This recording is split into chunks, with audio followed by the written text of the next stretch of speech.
Doing a quick search on YouTube, it's easy to see many videos claiming to show the best ever Spectrum games. But for the most part, these are just one individual's personal opinion, or lists taken directly from a particular magazine. But how would we go about creating a definitive ranked list of the best Spectrum games? This is a question I've often pondered, so today I'm going to explain how I've answered that question and created the one list, the list to rule them all, the definitive ranked list of ZX Spectrum games. Around 4,000 games were released for the Spectrum during its commercial era, and a large number were frankly rubbish. So the first thing we need to do is to cut the wheat from the chaff, and my way of doing that is to use past review scores. Crash, Your Sinclair and Sinclair User were by far the biggest three magazines for the Spectrum, and became the de facto authorities on Specky games, so I'll be using review scores from these three magazines.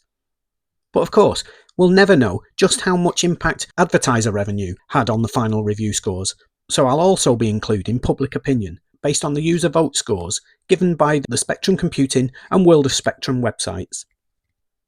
However, I'm not going to go through all 4,000 games, that'd be madness, so I've created a qualification criteria.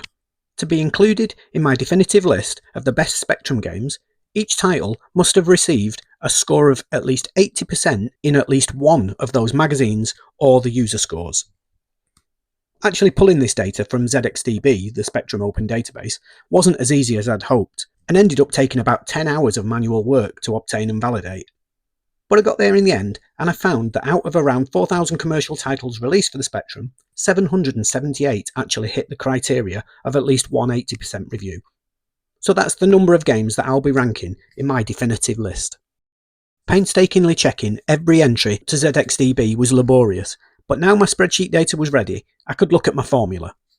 I considered a few different ways of producing the overall score, but in the end I felt that the best option would be to average the magazine scores, so that we get the combined opinion of all three magazines, and then average that figure with the Bayesian weighted user scores. If you weren't aware, Bayesian weighting can be used to recalculate ratings to take into account that some games may only have one or two votes, and other more popular titles may have hundreds. By taking the average score of all games and a predetermined number of votes that would appear to give a realistic result, you can compare all results against this and adjust the scores accordingly. I hope I've explained that okay, as I'm not exactly an expert and had to rely on Microsoft's Copilot AI for the explanation.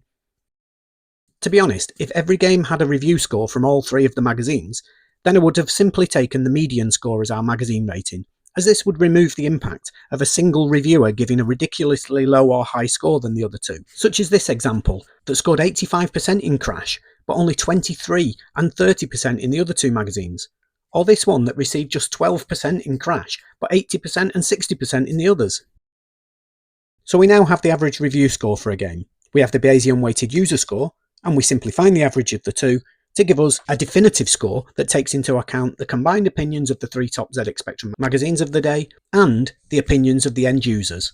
And the scores are then simply sorted into a ranked list based on that data.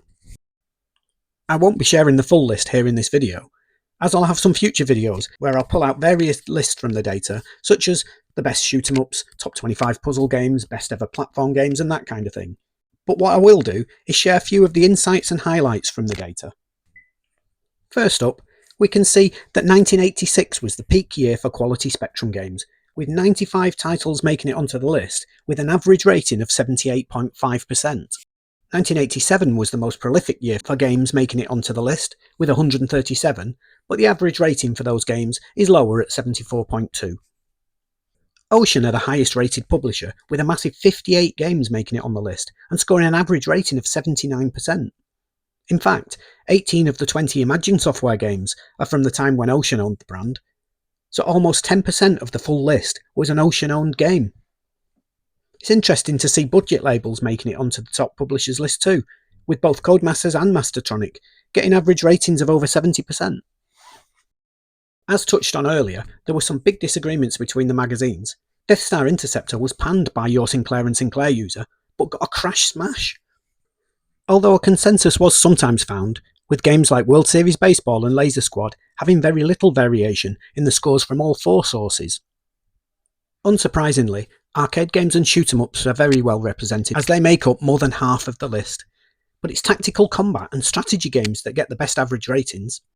It is worth pointing out here that I haven't included text or illustrated text adventures in the list, mainly because review scores aren't always given in reviews for these type of games.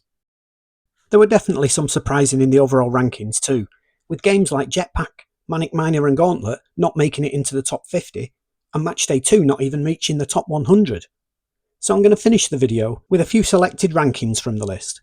Remember, all 778 games have had at least one 80% review, so all should be classed as good, even those at the bottom of the list.